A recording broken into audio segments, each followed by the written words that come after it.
It is now official, and this is very, very interesting for you. The Competition and Markets Authority has officially opened this market investigation onto how veterinary services are bought and given here in the United Kingdom. This has incredibly important ramifications for you and your pet. So we are going to cover the news today. Apologies for the raw footage, but there won't be any graphics today. We have had a lot of information flooding in from different angles, from Pets at Home, from other bodies or the veterinary services or the vet groups, and I'm going to be talking about them today. Now, you don't need to tell me that your vet bills have been going up and up and up, and for apparent no reason actually. They have been going up, outpacing inflation, outpacing sometimes even any rationale as per why your vet bills are so expensive. And this has caught the attention of the CMA, the Competition and Markets Authority here in the United Kingdom. And just for a bit of context, the veterinary sector here in the UK is really fragmented. It is owned by very big corporates, and they have agglomerated and conglomerated, and so there is nowhere really to go. It's a bit like big supermarkets. There's only a handful. You can't really go anywhere else. So they either fix prices, or they corral around prices, or they sort of like keep an eye on each other to set the prices, so that they don't lose profits. And this is the same with petrol stations, for example. And veterinary services has been the big money maker for a lot of big conglomerates and big vet groups. A lot of private equity, a lot of venture capital has been putting money into veterinary services. So because of the amount that these vet practices have been taking the royal you know what with your pets, and the amount of things they charge and the amount of money they charge for the services, well, today is the day. We have some statements from Pets at Home. They say that we note today's announcement by the CMA to open a market investigation into the veterinary sector. We will continue to fully cooperate with the CMA to ensure our unique and pro-competitive business model of locally owned vet practices is fully understood.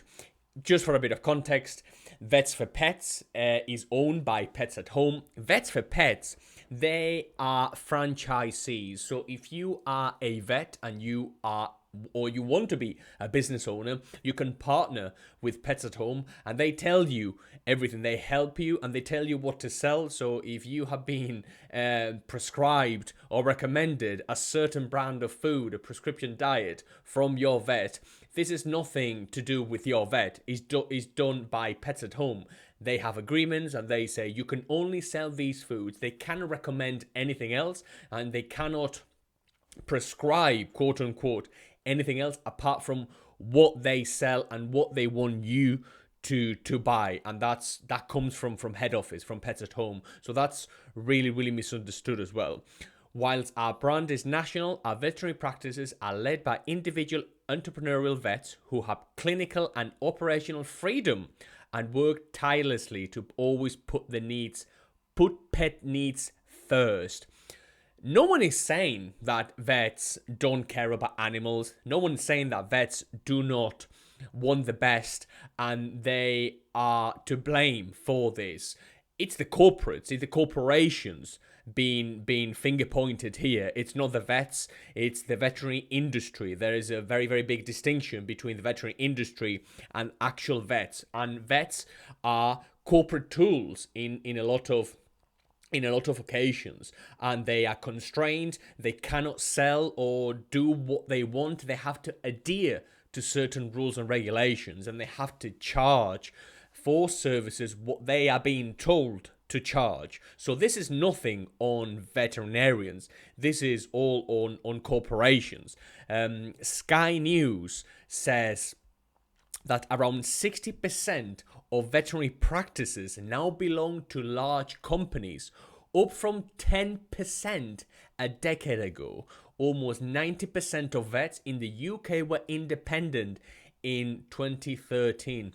The six large corporate vet groups in the UK are CVS, IVC, Linneus, Medivet, Pets at Home, and Vet Partners.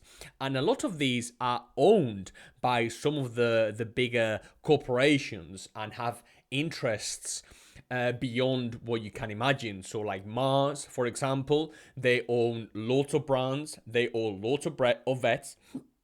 The chocolate company, by the way, and they own the world. They want to own the world. And they say that Sky, this is, it follows a March update of a review into the UK's 5 billion vet services industry by the Competition and Markets Authority, which said that pet owners could be paying too much for medicines or prescriptions. Damn right, we are paying so much for all these services. And it's incredible. And I'm going to give you two anecdotes here very, very quickly. The first one is that I read on LinkedIn that someone who was a vet had just been made redundant from one of these companies. I'm not going to name them.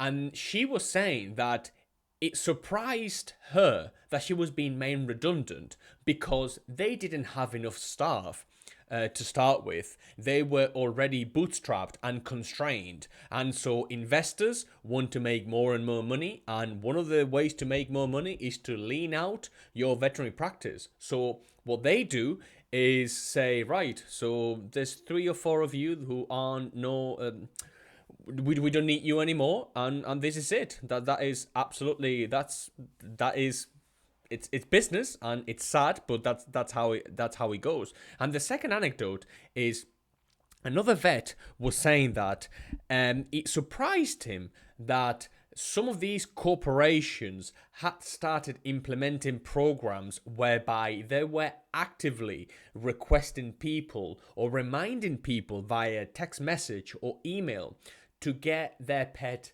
into their branches for their checkups or whatever. And he had an ethical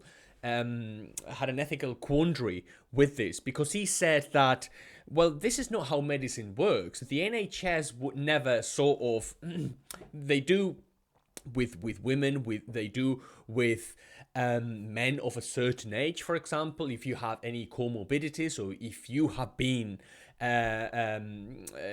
ill to start with, you've had any conditions to start with, but they don't proactively target everyone and try to get them into the practice, which is what these gentlemen was saying. And I do agree with him. If you take the side of the corporations, they have no competition.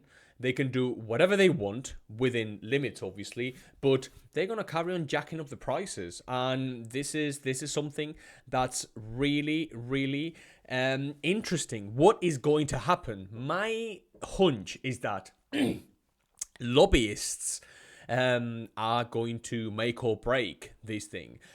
These companies are totally capable of deploying lobbyists, deploying lawyers, deploying customer sentiment even, or tilting customer sentiment.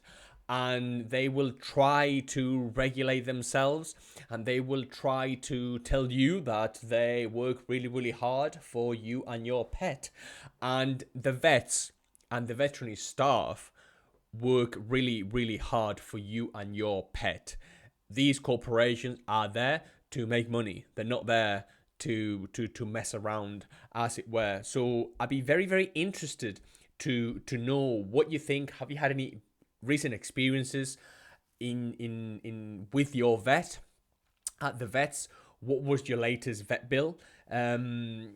It's incredible. It's absolutely incredible that this is happening, and it couldn't happen. Sorry, to a nicer bunch of companies. Really, it's a delight. It's an absolute delight. Imagine being able to charge whatever you want, have no accountability, and basically say, well, it's our gig, we regulate ourselves and suck it up, really. Well, now you are being investigated, and this is now formally looked into. So yes, pets at home are going to have a pretty hard time justifying certain things, certain prescription diets. In my opinion, they sell, they're not very good. Some of those prescription diets contain sugar. You can check this. Contain sugar, contain cereals, contain barley, contain wheat gluten, and those are some of the ingredients that are horrible for your dog.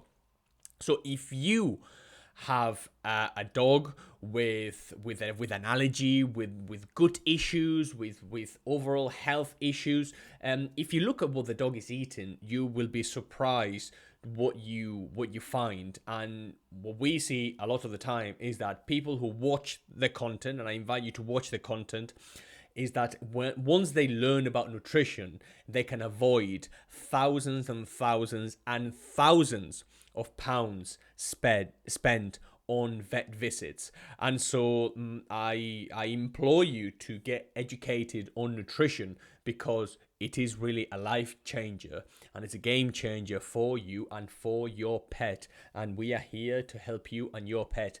Please like, subscribe, and I will see you in the very, very near future.